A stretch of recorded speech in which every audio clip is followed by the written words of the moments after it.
Okay. Just look at me. Yep. Just having like a conversation. You're just having a normal conversation. I first started playing the guitar sophomore year of high school. Or was it freshman year? I can't remember. It was either freshman year or sophomore year. I just went to the Guitar Center and bought an acoustic guitar because I felt like it. And I had $300 and yeah, I just kind of went on from there.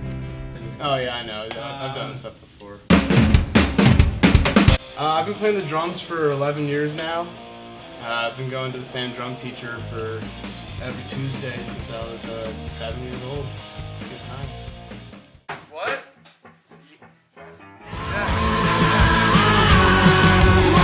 I started singing when I was really little, and then found out I was like kind of decent at it. So I decided to join choir, and then after joining choir for about 2 years and going to New York on like a choir trip, I decided that'd be pretty cool to start a band. So started a band. Yeah, these are all songs I've played one time, so yeah, that's it. I started playing the bass, let's see. Freshman year, me and Artie used to play, and so he played guitar and I also played guitar.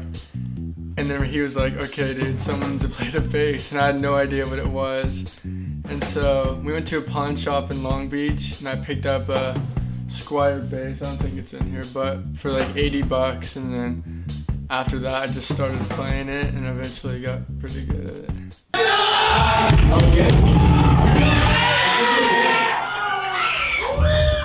Ballast started when I was hanging out with Ryan at his house, and he was in a band before called Orange Phase, and it wasn't really working out, so he decided to record his own music with me. I kind of branched off, started doing my own stuff, started writing my own songs that were different than Orange Phase, and then I was like, okay, this is cool and all, but I can't sing, so then I hit up Nagel, and then we brought in guitarist who played the drums, and so he played drums for a little bit, then he couldn't make it to a show, and so we're like, alright dude, see ya. Then John brought his friend Derek, and then I didn't know Derek at the time, so then we're like, oh, like he's really good, man. I was at work taking some boxes out to the trash, and my phone starts ringing, so answered it, and it's John Nagel giving me a call saying that they needed a drummer for a show this Friday. And so I just went for it. I said, all right, man, I'm in. And here we are. Now I'm the drummer of Ballast. We bring in Derek to the band, and then we're like, okay, John can't play guitar, I can't play more than one instrument at once, so I hit up Artie because I used to play with him, and I've always loved playing with Artie, so. Last summer, I worked at the OC Fair actually, and every day after I got off work, I would go over to my friend Ryan Savage's house, and it kind of just evolved from there. And it started off first, we were just kind of jamming, you know, having fun, playing instruments and whatnot. And then from there, it just kind of took off, and we started playing songs, and then planned a show. And yeah, it just kind of escalated. It wasn't like we didn't come together and say, hey man, let's have a band. It was more like we just kind of played together, and eventually out of that came a band.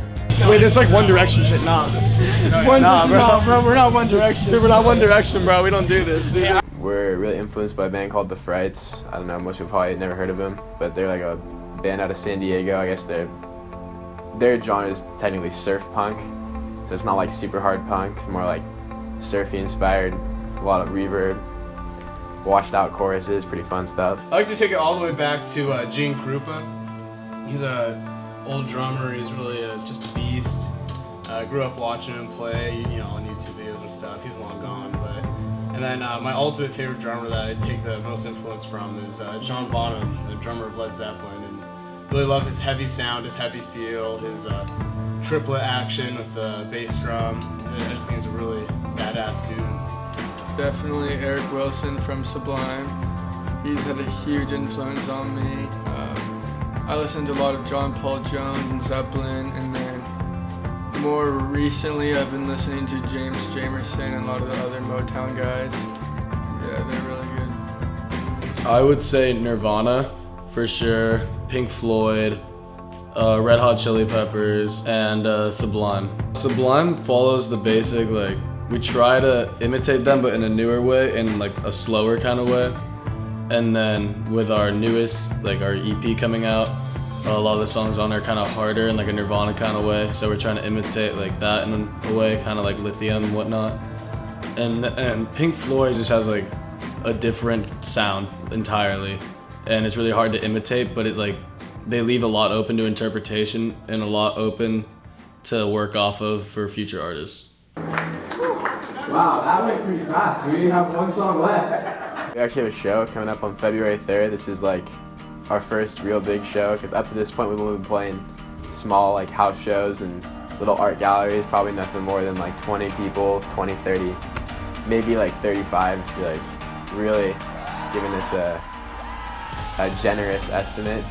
But this should be a pretty big show. It's at Chain Reaction, which is like an actual concert venue, so I don't know, I'm a little bit nervous, but it should be fun, and there should be a lot of people. You know, I heard it's going to be our biggest show yet. I mean, it's our second show, but I heard it's supposed to be like over 150 plus people there. It's gonna be a lot of fun. There's supposed to be a good amount of people coming. So we're expecting a pretty big turnout. We're expecting at least 100 people. Balloon coming off the stage. Yeah. You ready for tonight? Yeah, I'm stoked, dude.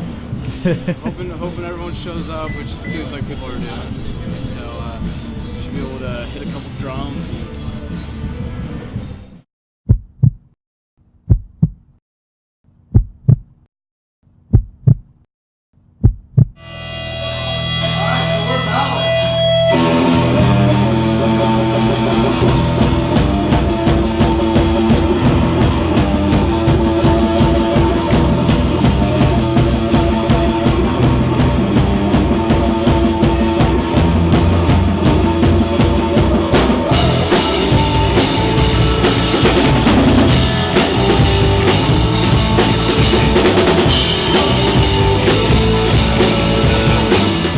I think the show went really well. The fan base was great. I think the fans really enjoyed it. And I think all in all, it was a pretty solid first show in our first venue. We got a good crowd out here, and the future is only going to be better. Sky's the limit. I think that we have a lot of potential, and I think that the next couple weeks when our EP drops, I think it'll start hitting home runs. After probably Sunday, we're going to start recording the EP, get that out, and then just start promoting ourselves, start just playing. Please open up the fucking pit!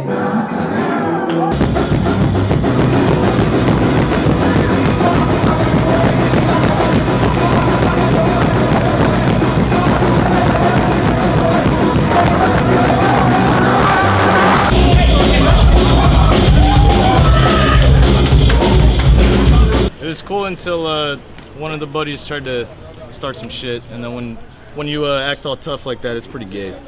Dude, it was nice, dude.